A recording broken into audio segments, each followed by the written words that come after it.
Halo teman-teman praktisi yoga dimanapun berada, ketemu lagi dengan saya Nas Umar. Kali ini saya akan menanggapi videonya David Robson.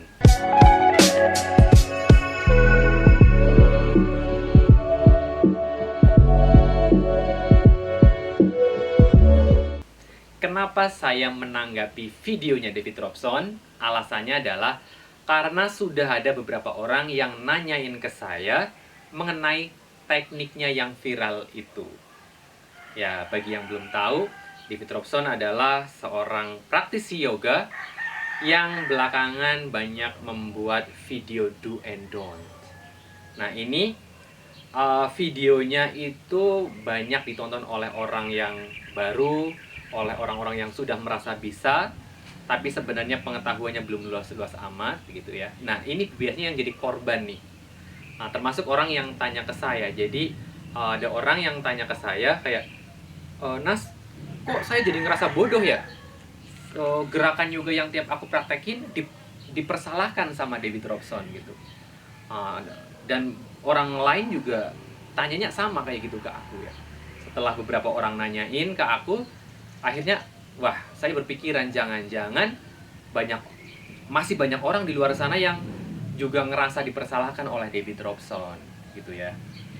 Nah, teman-teman, menurutku ya David Robson itu tidak sepenuhnya salah gitu ya.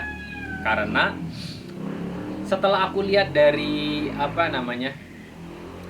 Instagramnya, yang dicitrakan itu beliau itu adalah seorang praktisi Ashtanga Yoga. Nah, mungkin yang di-share juga semuanya teknik berdasarkan Ashtanga Yoga. Mungkin gitu ya, karena saya nggak terlalu ngedalamin gitu. Saya hanya nonton beberapa pose yang dianggap kontroversial, yang dianggap meresahkan oleh beberapa orang yang lapor ke saya gitu ya. Oke. Nah, kalau misalkan David Robson ini mencitrakan sebagai Ashtanga Yoga, sebagai Astanggi atau praktisi Ashtanga, dan yang di-share videonya berdasarkan teknik Ashtanga, ya berarti videonya beliau ini tidak diperuntukkan oleh orang-orang yang bukan praktisi Ashtanga, ya. Berarti videonya tidak berlaku untuk orang-orang praktisi Iyengar. Videonya tidak berlaku untuk orang-orang yang punya style yang lain, ya, karena style yoga itu banyak teman-teman, dan masing-masing style itu punya goal masing-masing yang menghasilkan teknik yang berbeda-beda, dan itu udah aku jelasin panjang lebar di video-video yang sebelumnya yang temanya kontroversi teknik. Nah, tinggal ditonton tuh semuanya. Kalau teman-teman udah nonton gitu, udah paham banget mengenai fenomena perbedaan teknik gitu ya. Oke, balik lagi ke David Robson gitu ya. Nah, ya karena David Robson ini mencitrakan sebagai Astanggi atau praktisi Ashtanga Yoga ya, maka saya bilang ya ini nggak sepenuhnya salah. Menjadi salah karena beliaunya itu tidak memperhatikan fenomena medsos belakangan ini. Ya, tren dari medsos belakangan ini adalah orang itu pengennya instan, ya nggak sih?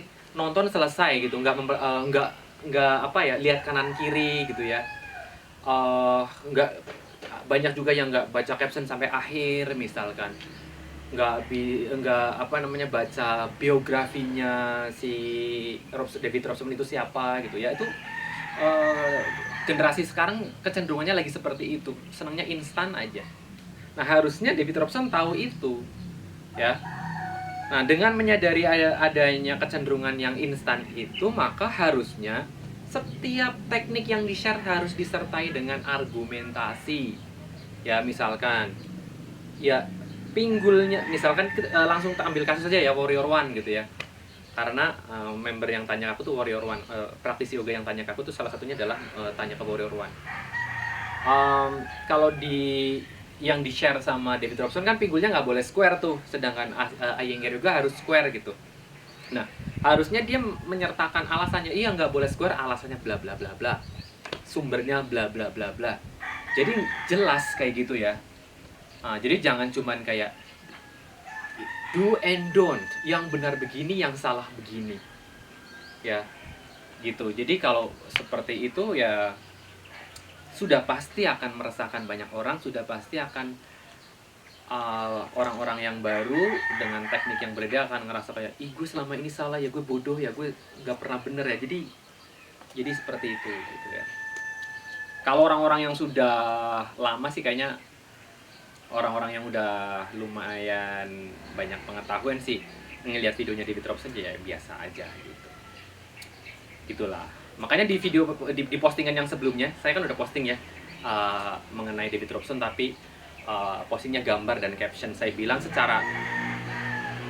kalau dari secara postingan dilihat dari secara kualitas saya bilang buruk gitu. Bukan kualitas resolusi videonya bukan, tapi kontennya ya saya bilang menurutku ya buruk gitu. Kenapa? Karena tidak menyertai argumentasi, apalagi di era sekarang ini yang menjadikan ya ada yang jadi korban gitu, orang-orang yang baru jadi ngerasa kayak, wah gue salah ya, oh guruku nggak bagus ya gitu ya, berarti guruku itu nggak bagus tuh, katanya udah level internasional gitu ya, katanya sudah belajar 1000 jam, 10.000 jam, 100.000 jam, kok salah gitu. Nah takutnya ada ada yang seperti itu gara-gara do and don't tidak disertai dengan argumentasinya gitu teman-teman. Nah sekarang buat yang pesen buat orang yang ini yang masih baru. Nah kalau misalkan nonton video do and don't, lihatlah biografinya gitu. Kalau misalkan Anda belajar Iyengar Yoga dan biografi orang yang nge-share video itu adalah Astanga Yoga, ya berarti nggak usah panik, nggak usah cemas gitu ya, nggak usah dipusingin gitu. Kalau Anda pengen belajar, misalkan Anda lagi belajar Astanga, ya udah kamu sumbernya Astanga Yoga dulu, jangan teknik yang lain, nanti pusing. Yang beginner Astanga nyari tekniknya Astanga dulu. Yang Anda sedang belajar Iyengar Yoga, ya sumber-sumber yang lagi dipelajari juga yang Iyengar dulu gitu. Kalau kamu udah benar-benar paham Iyengar, baru mulai melirik teknik yang lain nanti sebagai komparasi dan secara logiknya bagaimana begitu ya. Gitu. Tapi kalau Anda dari awal sudah pengen belajar sana sini teknik yang berbeda-beda, ya silahkan, tapi harus siap dengan fakta di mana teknik itu ada banyak gitu. Masing-masing prioritas punya kecenderungan teknik yang berbeda. Perbedaan goal juga menghasilkan teknik yang berbeda. Itu yang harus tahu. Gitu aja teman-teman. Oke, mudah-mudahan mencerahkan ya. Jangan lupa terus ikuti Instagramnya Frim atau YouTube-nya Frim.